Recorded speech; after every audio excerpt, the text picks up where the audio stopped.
Welcome back to Let's Play Shantae on Brick Road. This is what I'm going to call it the Cackle Mound. I don't care what you call it or what it's actually supposed to be called.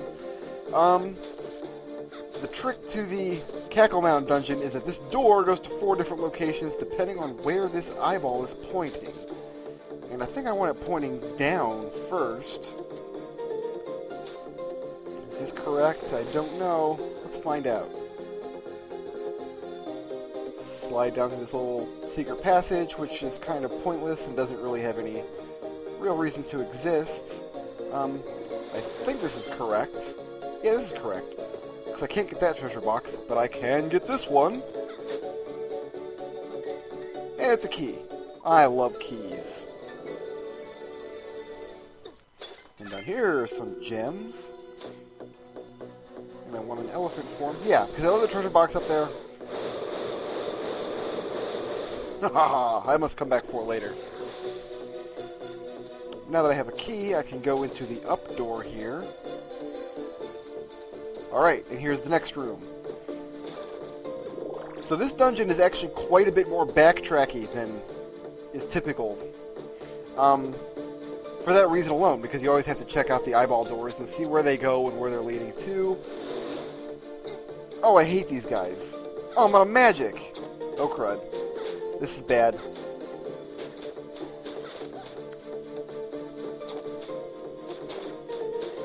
It is really easy to die in this room if you're not very careful. Why did I not fill up my magic somehow? I guess I could chug a potion, but there are some hearts there, so maybe I can go a little bit further. And I did mention, there is one save point in the game that I always have to make it a point to use, and it is this one. And it is because the Cackle Mound can very quickly and unexpectedly ruin your day. Chug that. Alright, and now life is good once again.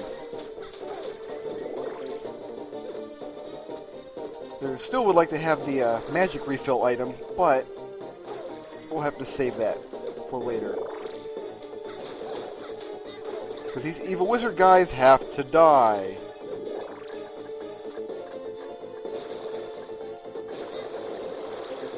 And these evil blob monsters, they're even worse in a way. Fortunately, once you've cleared out a room in this game, it will stay cleared for all of eternity.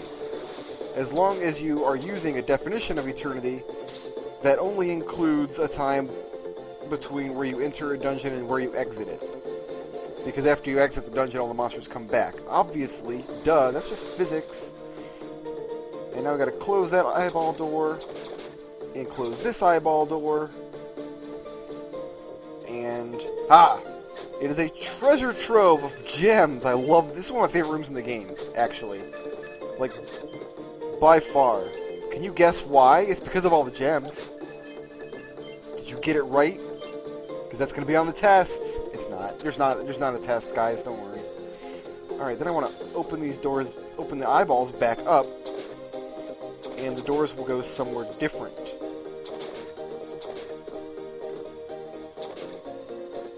Alright. And now we are going to... Where's my P-ball? Come on, turn on. There we go. I just took like 4 hits trying to get my P-ball powered up. Do I even have to kill anything in this room? No, I don't. The door's already frickin' open. Why am I wasting my time? Because I am not very smart.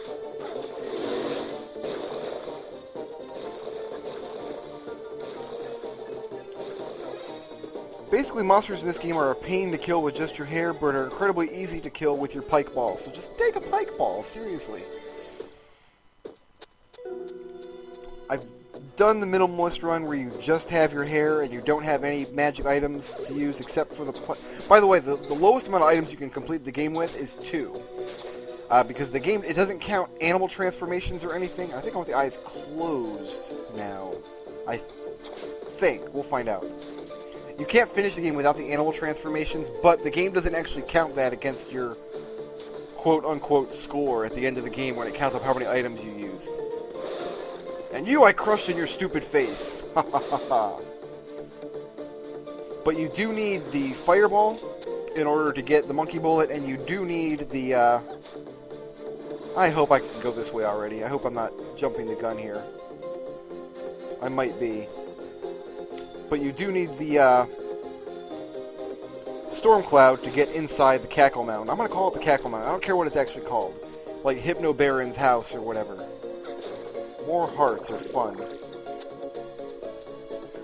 That's who lives here, by the way, is the Hypno Baron. That's who I'm trying to, come in here to kill. And this eyeball makes perfect sense as an elevator. That works for me.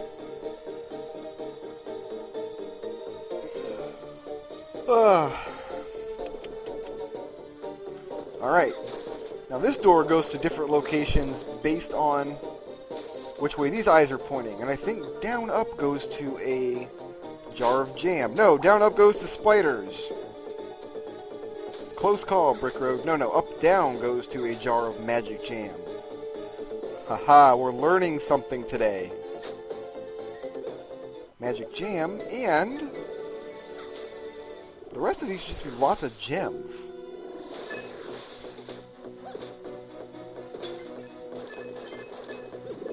I will destroy everything in here after I go through this door twice.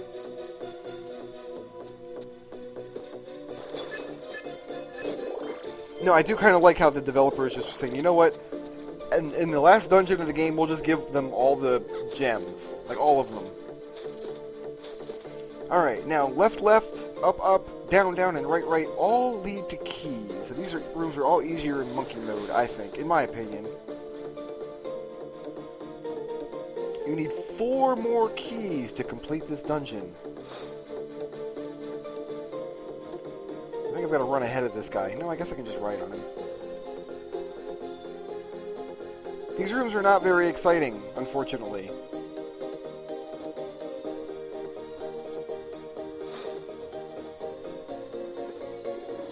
Fortunately, the route back is much quicker.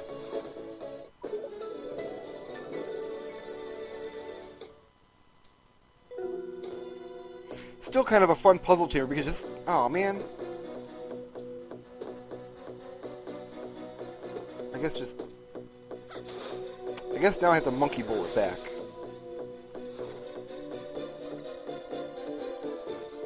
Or I could just jump in the hole, I suppose, and save myself the whole trip back. That would have been nice to have thought of that before I wasted all that time. But I do kind of appreciate the secret, the puzzles in determining where the eyeball doors go and things, because it took a few minutes just to figure out that the eyeballs were influencing where the doors go at all.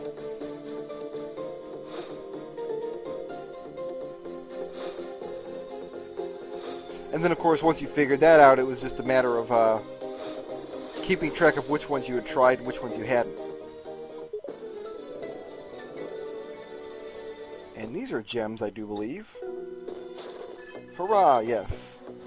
And I can just jump all the way down with my next magic key.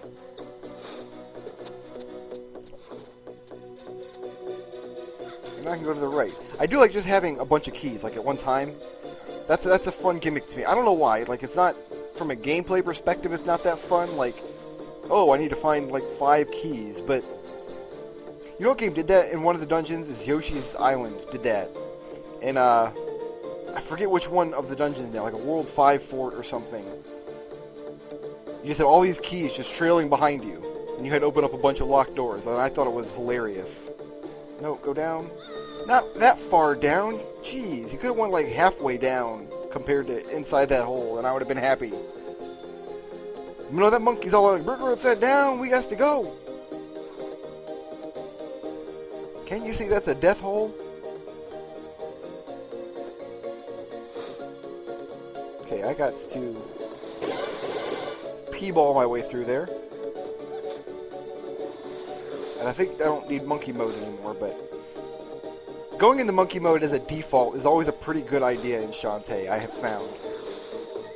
The only problem is that monkeys cannot open treasure boxes, which, in my opinion, is not biologically correct. I mean, I'll just hop in the hole and make life very slightly easier on myself. And now I can go down.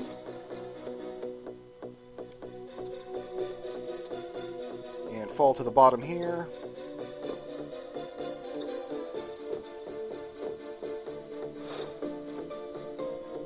Alright. And there's the last key. Finally.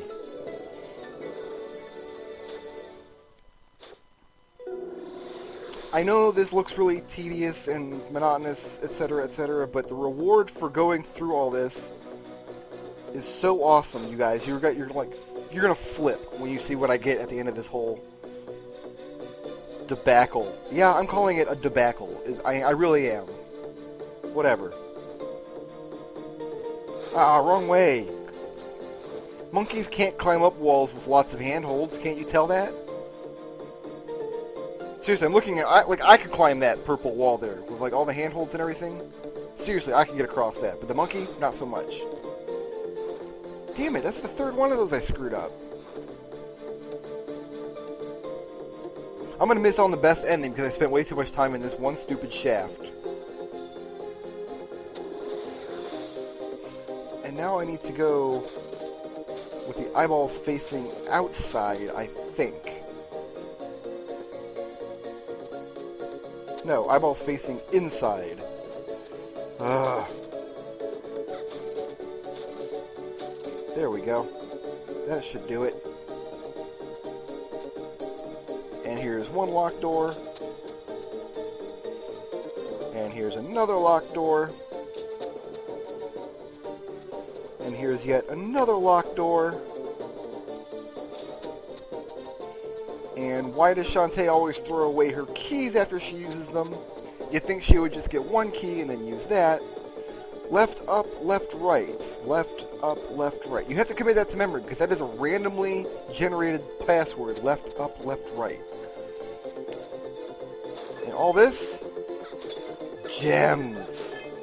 Gorgeous. And these are not in treasure boxes. These are in jars. So these will respawn. You can literally break all these gems, get all these little colorful, wonderful... They look like candy. They look like freaking Jolly Ranchers. I love them.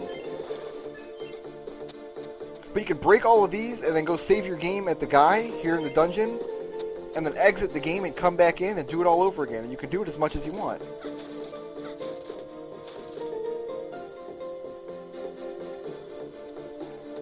Okay. Let's see if I remember the password. If not, I gotta go all the way back there. Left, up, left, right. Haha!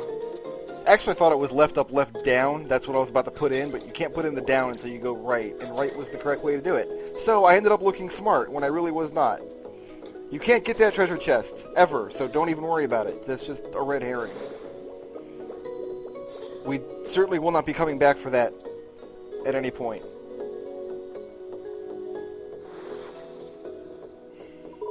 Even the statues are big-breasted in this game. I approve.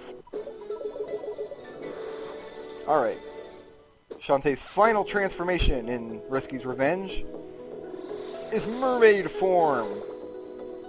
Now, I automatically give any game like bonus points if it has a mermaid form. Like Mega Man 9 was an amazing game. Don't get me wrong, there's a lot of reasons to love Mega Man 9, but in my opinion, the number one reason is that it has a mermaid in it. That's all there is to it.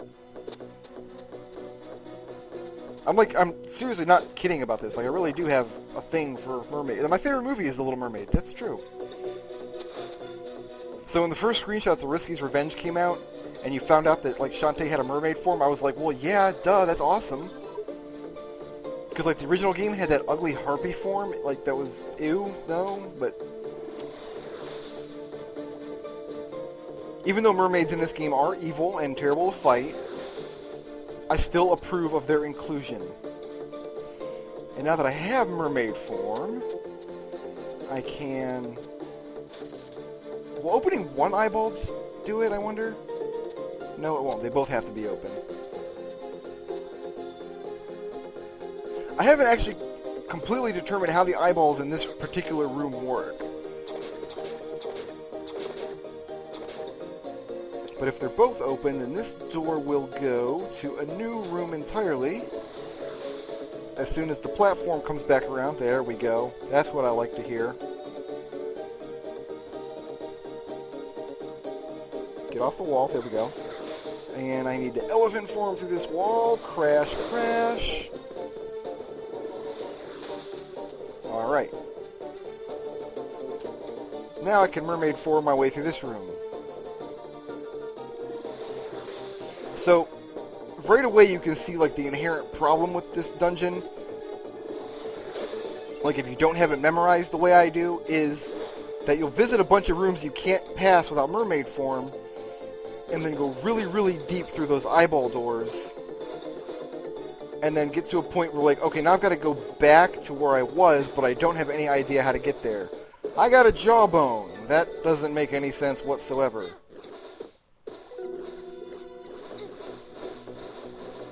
Come on, there we go. Let me climb this wall. And indeed, that was the problem that I had the first time I played through this dungeon, is I was thinking it was a lot more complicated than it was, because the first time you go through, you find a bunch of places you can't actually reach, and then the second time you go through, you find like a bunch of those eyeball doors, and it's really confusing, and then eventually you get to like, okay, well now I've got a mermaid, but what do I do with it? My second or third time through the game, though, I actually just mapped it out. Like on graph paper, I just mapped out the entire game world, and I gotta go all the way back down to the bottom. And I was convinced that the dungeon was even more confusing than I originally thought, just because there's so many different branching paths and they go to so many different places. But really, if you get a handle on eyeballs in this dungeon, they're kind of not that bad. I do not really approve of having to walk all the way back to the entranceway of the dungeon in order to get to a new place. This one section of it is kind of boring, and I don't like being bored in games when I am ostensibly speedrunning them. Not that this is a speedrun, because I'm not good enough to speedrun it. But I am trying to be somewhat speedy, if that makes sense. Do I want it to the right? No. That is an outdoor. I want it to the left. And this will take me to another pool that you can't get through until you get your mermaid form. So you'll probably find this pool, like, first. This is probably like the first thing you'll see in the dungeon. And then like half an hour later you'll get your mermaid form and be like, well, where the hell was that pool that I saw? And you've got to think to go all the way back to the beginning of the dungeon. And it's just monotonous. And now I've got the top half of the skull. So I'm walking around with some dude's jawbone and some dude's cranium. And now that there's only one door left in the entire dungeon, and I'm actually not doing too bad for magic, to be honest with you. I mean, I did chug a potion when I got in here, but considering I don't have the magic refill ability, that's not bad.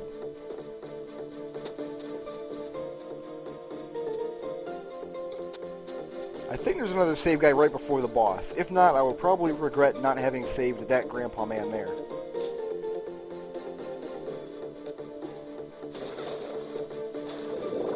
No, there is not. Is there another magic jar in here somewhere? Nope, just a bunch of hearts. Okay, well, it's time to fight the evil, skull-tacular cackle man. And he's like, aha, magic seals, risky boots, whatever, talky nonsense.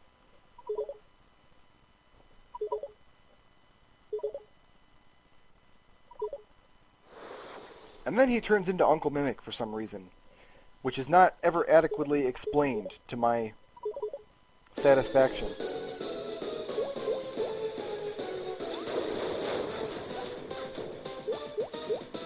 Now the gimmick to this fight is if you can get close enough to him and whip him quickly enough,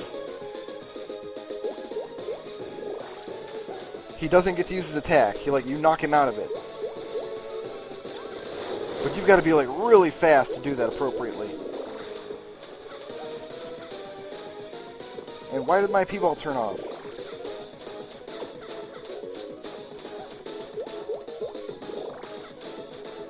Come on! Uh-oh. Oh, missed. And he exploded me. And my P-ball's out of juice.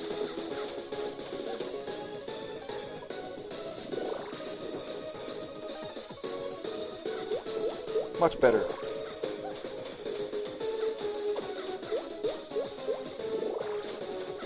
Like, the boss fights aren't more difficult if you don't come packing the P-ball. They're just a lot longer, really.